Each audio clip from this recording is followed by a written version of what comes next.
Hi, Gary Madsen at UTV Service. Well, I've got this 800, it's a 2011 Polaris Razor. We're getting ready to, he's got a problem with the clutch grinding, which I know mine had the same problem. I know a lot of you guys have that problem. There's a clutch alignment setup that I'm going to go through, so we'll take you through, I'm going to take you through everything you need to take off to get a good idea of if it's off or not. You definitely have to have some clutch tools to the removers to keep going on it. So hopefully this is a good informative video and let you know how to do it.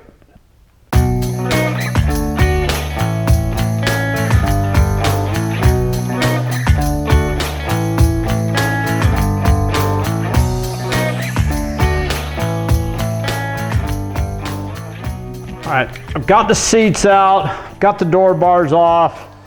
We're gonna make take panels off to see what I'm talking about, the clutch cover that we wanna get off.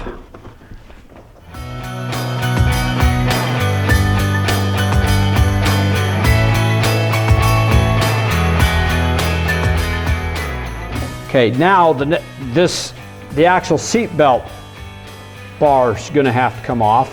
You have to remove the screw here for the air intake tuck, and then we're going to have to get in there and take all these 10mm head bolts all the way off, and then we get the cover off to be able to see our clutch system. So let's get these off with the 5/8.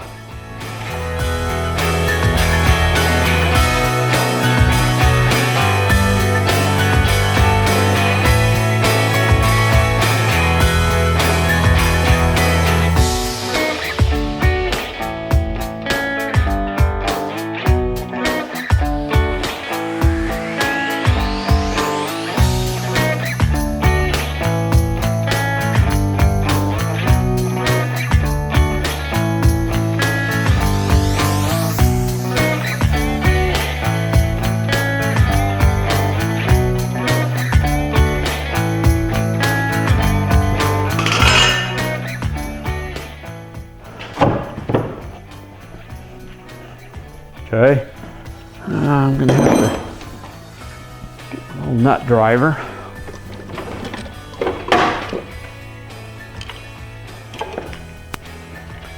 Okay, take this clamp off here. Just loosen it, plenty loose. Off comes that. Okay, now the rest of these are 10mm.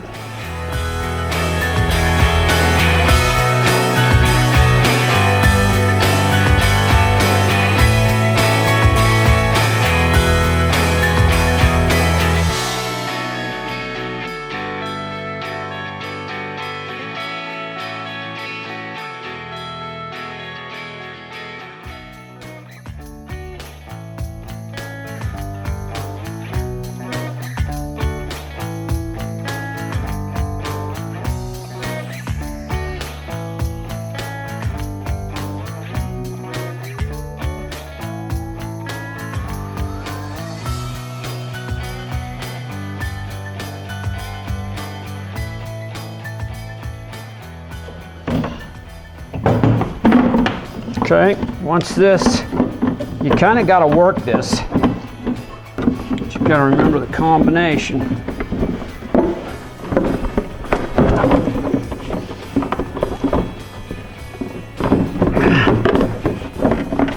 All right, as you saw, a little bit of a combination to get it out of there. Okay, now we've got it out of there. So now it exposes your clutches, your primary, secondary. This is how you take and change your belt also. I'm looking for an alignment problem on this clutch, so that's our next step. Okay, on this video clip here, I've tried to get the camera as close so everybody can see it. What I've done is I've ran the machine in park, revved it up several times, and then shut it back off, and now you can see the gap. That's what I'm trying to show you, that it's not an even gap at all in between that clutch. So we've got a space problem right there. There's more space on the inside towards the engine than there is on the outside. So that's the thing that we're going to improve with taking off. Now the next step is we're going to take off the belt. We're going to mark the belt, take off the belt. We're going to mark the belt for rotation. We'll take the belt off, and then I'm going to remove the driven clutch, and we're going to remove one of the spacers underneath, and then I'm going to reset it, and I'll rerun it again. So I'll resituate this camera so we can see a little better. All right, now we got a better view of the clutch assembly and the belt. Now the first thing you do, I've got the big mark on here. You can do it however you want. I just did it so hopefully you can see that arrow pointing that way. That's the drive rotation. I've already loosened it, but you pull this together really strong, and that's how you widen up this clutch. To either take it off, which we can certainly do, then pull your belt right off, put it aside. Now I'm going to take off this driven clutch. It's got a 13 millimeter. I'm going to take it off with my air ratchet, but I'm obviously going to put it back on with a torque wrench. Out comes the bolt, and then you actually just slide it, and if they're stuck, you might have to just work it a little bit. This one was not stuck. So now I've got my clutch off. I am going to go take this with an air compressor outside and blow it all out before I put it on. I'd advise you guys to do the same. I'm just not going to do it in the middle of this video. So I'm going to set this clutch aside, and now we've got two spacers on here. Okay, there's a 30 thousandths and a 60 thousandths involved in these. These more than likely are about 60 thousandths. So I've got two of them on here. I'm hoping that, and with my experience, I'm going to just take out one, because that's what I got to do, is I got to actually slide this clutch backwards to get it to evenly right on there. I'm going to take out one, and my experience so far for doing quite a few of these is one's going to put me right in the ballpark. For some reason, if you didn't get the right spacers, you can always go to the dealer and get some different spacers to see. They've only got the two spacers, so you got to get one of them close. But so right now, I'm going to grab a rag.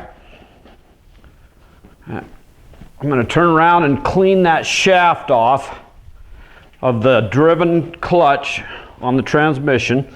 I've got some brake clean here, Napa brake clean. I'm just going to clean this all off. So I've got a good nice surface sitting here. It's got a little bit of a rust going on here. Not bad.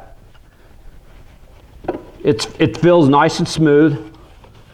Okay. Now if you've noticed a whole ton of dirt in here, that tells me your air system's not working right. Maybe you better check that, clean it all up, make sure nothing's wrong. Maybe even this seal's bad. This one looks pretty good. Then you kind of look, this is the time to inspect your sheath in here. Okay, I'm going to do it this time on the rag. I'm going to put a little brake cleaner on the rag, and I'm just going to do a nice smooth clean on this sheath. I can see a little bit of old belt, maybe it burned a belt one time.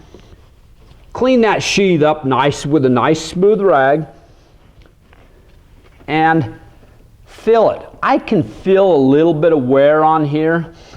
Not totally excessive, but it's not going to be perfect. If he was out there racing hard or something like that, you know what, he might point towards getting this rebuilt, but for a daily rider, which I know where he goes and stuff, he's going to be okay. We're going to put him back together. So what I've got, so now I've got the two shims. I'm going to do a little cleaning on them a little bit, just so everything goes back nice and neat. And I'm going to just put one shim back in there. They're identical shims. I could get out my micrometer if I want to measure them. I'm going to put one shim back on there. Now, I've already cleaned this, so I'm going to get ready to put this back on. Just get it lined up with there's some splines there. Then it goes on with the bolt.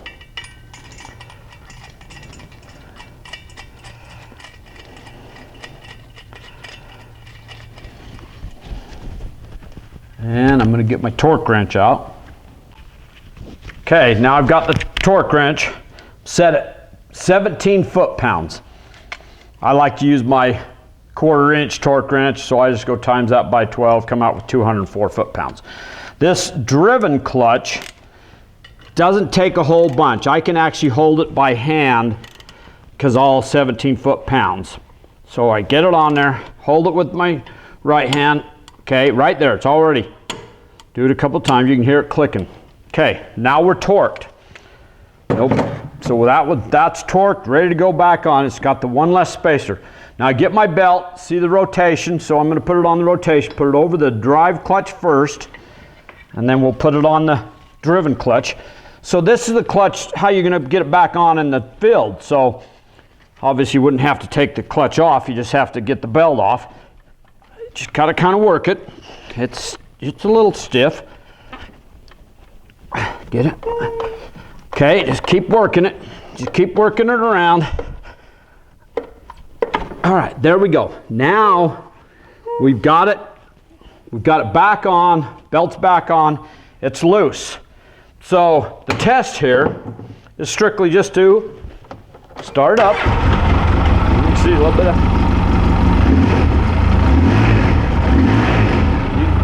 Okay, you can see all the dust flying around. That's obviously because of we've got it all exposed now. Been playing with it.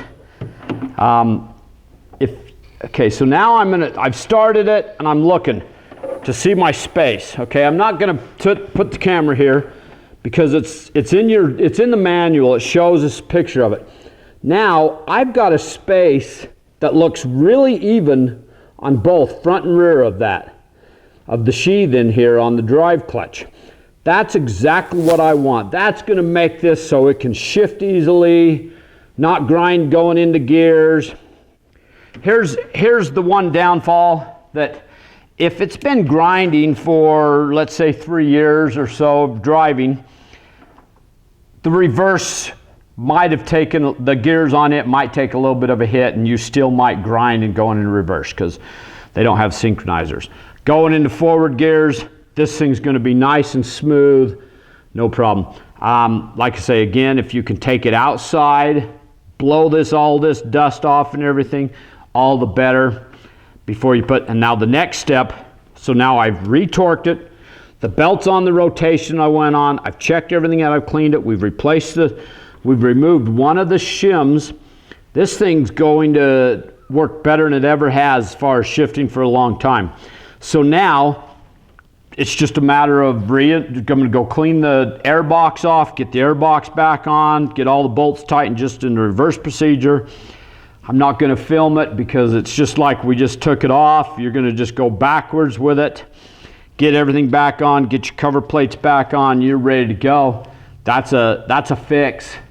Takes a little bit of time, a little bit of work, but it's not real hard. So if you feel you can tackle that job, should work.